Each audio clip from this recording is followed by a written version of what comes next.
It's very easy to change screen orientation on Windows 10. Let's see how to do it. Right-click on Desktop. Click on Display Settings. Click on the drop-down present under Orientation.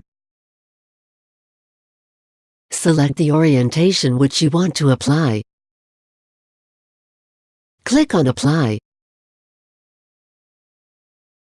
Click on Keep Changes. Now, the screen orientation has changed. To check out more tech videos, click here. To subscribe GuruAid channel, click here.